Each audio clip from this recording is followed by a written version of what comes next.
একাকিত্ব পেজ থেকে এই গল্পটি আমার ভালো লেগেছে। গল্পটি পোস্ট করছি।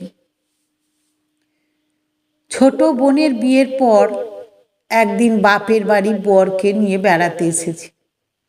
আসলে ঠিক বেড়াতে নয়, বাবা ফোন করে জানালেন যে তোমাদের সকলকে নিয়ে আজ একটি পারিবারিক মিটিং করব, সুতরাং তোমরা সবাই সময় মতো চলে এসো। আজ এই প্রথম এমন ঘটনা ঘটেছে যে বাবা ঘটা করে আমাদের সব ভাই বোনকে একসাথে ডেকেছেন। দুই ভাই, ভাইয়ের বউ এবং তাদের বাচ্চারা বাবা মায়ের সাথেই এ বাড়িতে থাকে। দুপুরে সবাই একসাথে খাওয়া দাওয়া করে বিকেলে বাবার কথা মতো সবাই ড্রয়িং রুমে এসে বসলাম। বাবা কিছুক্ষণ পর আসলেন এবং মাকে পাশে নিয়ে বসলেন। খুব টেনশন হচ্ছে, বাবা ঠিক কি করতে চলেছেন। হঠাৎ বাবা বলতে শুরু করলেন, শোনো, তোমরা আমার সন্তান। জ্ঞান হবার পর থেকে যতই আমাকে ভালো মানুষ হিসেবেই জেনে এসেছ, আমিও চেষ্টা করেছি একজন আদর্শ বাবা হবার, আর হয়তো কিছুটা পেরেছি, যার ফলাফল আজ আমার প্রতিটি সন্তান সুসন্তান, উচ্চশিক্ষিত এবং যে যার মতো প্রতিষ্ঠিত। সবার ছোট ঝিমলি, তোমাকেও বিয়ে দিয়ে দিলাম, ঘর বর সব ভালো দেখে। মৈনাকের বউ এলো, তাও প্রায় 9 বছর পার হয়ে গেছে। সন্তানদের প্রতি এইটুকুই দায়িত্ব অন্তত পালন করেছি। তবে আমি স্বামী হিসেবে মোটেও সফল নই, বরং বিপরীতটাই বলতে পারো।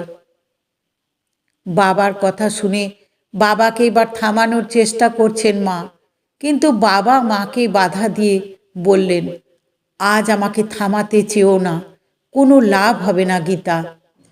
স্বামী হিসেবে বেলা শেষ হলেও অন্তত এখন আমি আমার দায়িত্ব কিছুটা পালন করতে চাই।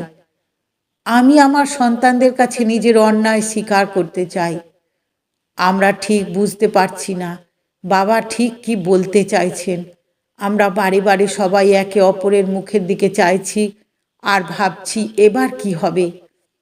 বাবা আবারও বলতে শুরু করলেন, আমি ছিলাম ভাই বোনের মধ্যে তৃতীয়, আর লেখাপড়ায় ভালো। আমি যখন যাদবপুর ইউনিভার্সিটিতে মাস্টার্স পরীক্ষা দিয়ে বাড়ি গেলাম, তখন আমার বাবা তার এক বন্ধুর মেয়ের সাথে আমার বিয়ে ঠিক করলেন। আমার নিজের যদিও কোনো পছন্দ ছিল না, কিন্তু মনে মনে ভাবতাম আমি যাকে বিয়ে করব সে খুব সুন্দরী হবে আর গায়ের রংটা ফর্সা হতেই হবে। কিন্তু মেয়ে দেখতে গিয়ে দেখলাম মেয়ে মোটে ফর্সা নয়, বরং তার উল্টো। আমার মনটা ভীষণ খারাপ হয়ে যায় আর প্রচণ্ড রাগ হয় আমার বাবার প্রতি, কিন্তু বাবা অত্যন্ত রাগী ছিলেন, তাই খুব ভয় পেতাম। বাবাকে আর সেই ভয়ে শেষ পর্যন্ত কিছু বলতে পারিনি। 1 সপ্তাহ বাদে আমাদের বিয়ে হয়ে যায়। তবে বিয়ে হলেও আমি সেই স্ত্রীকে মন থেকে মেনে নিতে পারিনি। সে বিভিন্নভাবে আমাকে খুশি করার চেষ্টা করত, কিন্তু আমি তাকে আমার সামনে দেখলেই বিরক্ত হতাম। অবশেষে আবার কলকাতায় ফিরে এলাম আর একটা সরকারি চাকরিতে জয়েন করলাম। ভুল করেও স্ত্রীর কথা মনে হতো না আমার। আর এবার যেটা বলবো সেটা চরম লজ্জার, তবুও আমি বলবো, নিজের পাপ স্বীকার আমি নিজের সন্তানদের কাছেও করব।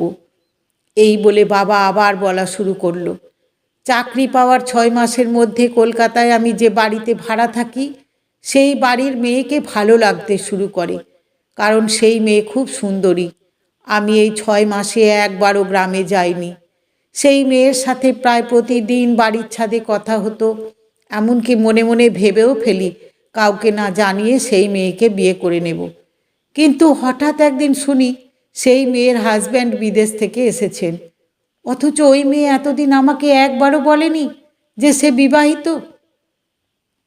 প্রচণ্ড মানসিক কষ্ট নিয়ে গ্রামে ফিরলাম, কিন্তু নিজ স্ত্রীকে কোনো রকম সম্মান তো দিইনি, বরং সামনে এলে মাঝে মাঝে দূর দূর করতাম।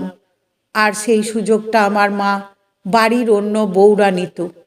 বাড়ির দাদু দিদা সহ 12-13 জনের কাঠের উনুনে রান্না, সাথে বাড়ির যাবতীয় কাজ সব গীতাকে দিয়েই করানো হতো। আমি দু একবার আর চোখে খেয়াল করতাম ওর হাতে ফোসকা পড়ে থাকতো পাটায় মশলা পেশার কারণে। সেই কাকডাকা ভরে উঠে বাড়ি উঠোন ঝাড়ু দেওয়া থেকে সবার জন্য জীবন উৎসর্গ করে দেওয়া যেন ওর নিত্যদিনকার রুটিন ছিল। তাতেও শান্তি ছিল না। পান থেকে চুন খসলেই ওকে সবাই বিভিন্নভাবে হেনস্থা করত। বাড়িতে ওকে কেবল আমার বাবা ভালোবাসতেন। যাই হোক, আমি কলকাতায় ফিরে আসি। তারপর আর বাড়ি যাবার নাম পর্যন্ত করি না। বাবা চিঠি পাঠালে কোনো রকম জবাব দিই। এভাবে হঠাৎ একদিন বাবার চিঠিতে জানতে পারলাম আমার একটা কন্যার জন্ম হয়েছে, আর কন্যাটি দেখতে নাকি আমার মতোই। যাক, আমার সন্তান অন্তত আমার মতো হয়েছে, তার মায়ের মতো কালো তো হয়নি। আমি গ্রামে আসি। এভাবে একে একে আমার আরও দুটি সন্তান ভূমিষ্ঠ হলো। ততদিনে অবশ্য আগের মতো গীতাকে অপমান না করলেও খুব যে ভালোবাসতাম সেটাও নয়। এর মধ্যে হঠাৎ একবার অ্যাক্সিডেন্ট হয়ে আমার বাম পায়ের হাঁটু ভেঙে যায়। কয়েকদিন কলকাতায় ট্রিটমেন্ট করার পর আমাকে গ্রামে নিয়ে আসে। সে সময় গীতা আমাকে যেভাবে সেবা করে, ডাক্তার দেখানো, নিয়ম করে ব্যায়াম করানো, টাইম মতো ওষুধ দেওয়া, আমাকে সুস্থ করে তোলে, তাও পুরো সংসারের দায়িত্ব পালন করার পর। আমি সেই সময় অবাক হয়ে ভাবি, আমি কাকে পেলাম জীবনে? সুন্দর চেহারাটাই কি সব? রত্ন চিনতে এত সময় লাগলো আমার? একটা সুন্দর মন পারে পুরো পৃথিবী আনন্দে ভরিয়ে দিতে। সেই প্রথম বিয়ের ১৯ বছর পর আমার চোখে ধরা পড়ল পৃথিবীর সব থেকে সুন্দরী রমণী তোমাদের মা। একদিন আমার অন্য ভাইয়ের বউরা গীতাকে কাজের হুকুম করে। তখন আমি বাধা দিয়ে চিৎকার করে বাড়ির সবাইকে বলি, কেন আমার স্ত্রী সব কাজ করবে? অন্যদের মতো ও এই বাড়ির বউ, ওকে ওর যোগ্য সম্মান সবাইকে দিতে হবে। অদ্ভুত ব্যাপার হলো, ওকে আমি ১৯টি বছর ধরে এত অপমান করেছি, কষ্ট দিয়েছি, অথচ আমার সামনে কাঁদতে দেখিনি কখনো।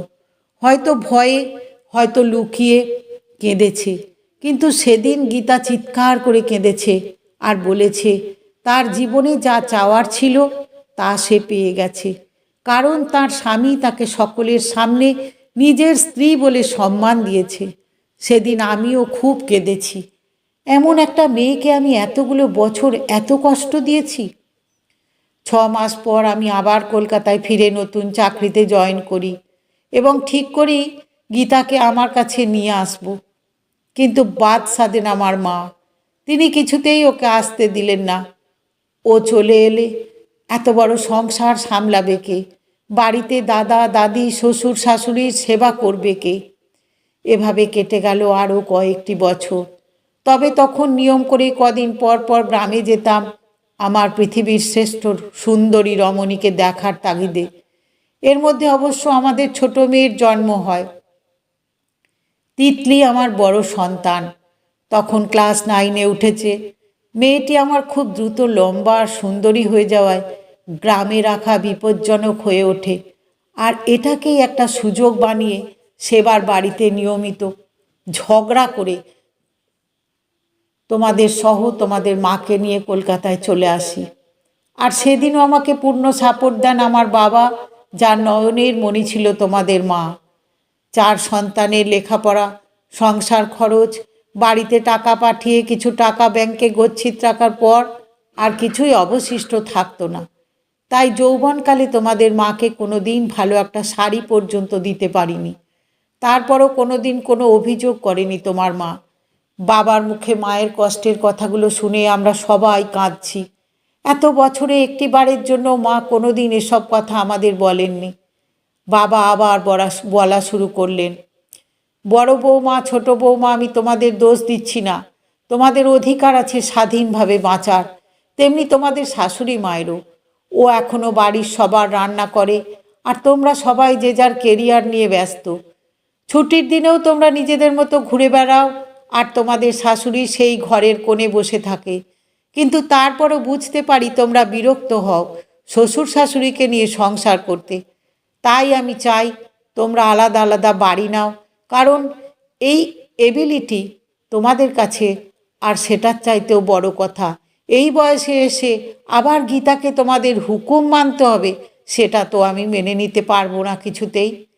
এ বাড়িতে আমি আর তোমাদের শাশুড়ি মা থাকবো। খুব অল্প টাকায় জমিটা কিনে রেখেছিলাম, আর সেই টাকাটা ছিল তোমাদের মায়ের, তার বাবার বাড়ির দেওয়া বিয়ের গয়না বিক্রির টাকা, আর আমাদের জমানো সামান্য কিছু টাকা। অবসর নেওয়ার পর যে টাকাটা পেয়েছিলাম সেটা দিয়ে 3তলা বাড়িটা করলাম। বাড়ি ভাড়া বাবদ যে টাকাটা আসবে সেটা আমাদের দুজনের জন্য ঢের। তোমাদের মাকে নিয়ে আমি তেমনভাবেই থাকবো যেমনটা এই যুগের হাজব্যান্ড ওয়াইফরা থাকে। তাকে নিয়ে রোজ ঘুরতে যাব, শহর ঘোরাবো, সম্ভব হলে দেশের বাইরে ঘুরতে নিয়ে যাব। আমার যতটুকু সামর্থ্য আছে তার মধ্যে। আমাদের প্রতি তোমাদের ফিনান্সিয়াল কোনো সাপোর্ট দিতে হবে না। শুধু মাসে অন্তত একটা রবিবার এ বাড়িতে সবাই মিলে এসে আমাদের সাথে কাটিয়ে যাবে। সেটাও যদি না পারো তাতেও আক্ষেপ নেই। ভেবে নেব আমার সন্তানেরা বিদেশে থাকে, তাই চাইলেই দেখা করা সম্ভব নয়। আমি এখন থেকে ঘরের কোনো কাজ গীতাকে করতে দেব না। কাজের মেয়ে থাকবে, সেই সব কাজ করবে। আমরা জীবনের এই শেষ বেলাতে অন্তত একটু ভালো সময় কাটাবো নিজেদের মতো করে। সব শুনে মা বাধা দেওয়ার চেষ্টা করলেন, ভাইরাও বাধা দিতে চাইল, কিন্তু বাবা যেন এবার স্বার্থপর হয়ে গেলেন নিজের স্ত্রীকে নিয়ে আলাদা নিজের মতো থাকার জন্য। আর মা বাধা দিলেও তার চোখ মুখে কেমন স্বচ্ছ আলো যেন ছুঁয়ে যাচ্ছিল। অনেক বছরের না পাওয়া যেন এক নিমেষে পেয়ে গেলেন। বাবা আবার বলতে শুরু করলেন, তোমাদের মাকে আমি যেদিন দেখতে যাই আজ হলো সেই বিশেষ দিন, আর তাই আমি তোমাদের মাকে নিয়ে আজ রেস্টুরেন্টে ডিনার করব। এই কথা শুনে মা যেন লজ্জায় তাকাতে পারছেন না কারো দিকে, শুধু মাথা নিচু করে বলছেন, দোহাই তোমায়, এই বয়সে এসব কিছু করতে যেও না, মানুষ হাসবে, টিটকারি দেবে। বাবা বললেন, যে হাসার সে হাসবে, হাসলে হার্ট ভালো থাকে। তোমার আমার কারণে না হয় কিছু মানুষের হার্ট একটু পাকাপোক্ত হলো। বাবার কথা এবার আমরা কেউ হাসি আটকে রাখতে পারলাম না। বাবা আবার বললেন, ঠিক 1 সপ্তাহ পর আমাদের অ্যানিভার্সারি, আর জীবনে এই প্রথমবার আমি তোমাদের মাকে নিয়ে অ্যানিভার্সারি পালন করব। তাও খুব ঘটা করে। তোমাদের কিছুই করতে হবে না, শুধু ওই দিন প্রত্যেকে খুব ছোট্ট করে হলেও আমার গীতার জন্য অ্যানিভার্সারি গিফট নিয়ে এসো। বলেই বাবা বাচ্চাদের মতো কাঁদতে শুরু করলেন, সাথে মাও। তবে এই কান্না আনন্দের, এই কান্না সুখ প্রাপ্তির, এই কান্না বহুদিনের না পাওয়ার কান্না। যার শেষ ভালো তার সব ভালো। গল্পটি খুব ভালো লাগলো, তাই আমি পাঠ করলাম। গল্পটি একাকিত্ব পেজ থেকে নেওয়া।